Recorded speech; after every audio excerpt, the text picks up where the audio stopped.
Pirms es sastapos ar Henriju, mana ikdiena bija noguruma, sāpošu locītavu, muskuļu sāpju, bezmiega,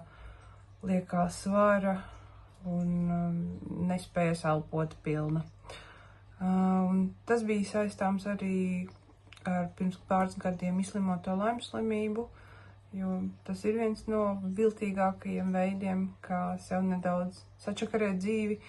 bet es sapratu, ka es tā turpināt nevaru, un es biju gājis arī pie cita uzturu speciālista un arī jautājis, un bija konsultācijas, bet ar visiem saviem augstajiem grādiem un certifikātiem šis cilvēks nespēja man normāli iedot atbildi, tik runāja par veselīgu šķīvi principu, bet man bija vajadzīga reāla formula, kas man palīdz. Un es arī sapratu, ja es tikšu vaļā no liekiem kilogramiem, es varēšu arī normālāk kustēties un beidzot realizēt savu mērķi, iet kamīno ceļu.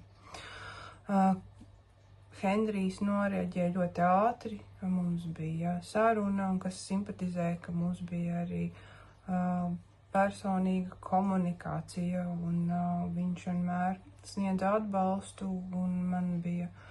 iedota vesela kaudze vadlīniju un arī programma tieši man sagatavota, kas man bija jāievēro, ja man bija kādi jautājumi, viņš vienmēr arī atbildēja un dalījās arī savā pieredzē un ieteica konkrētus produktus, un tas uzreiz rada īpašāku sajūtu, ka tu arī tiec novērtēts un ka tu tiec atbalstīts. Un tiem, kam piedodiet, atvainojiet, MI sāka nedaudz nogurdināt un gribās dzīvi cilvēku, Henrijs ir tieši šeit.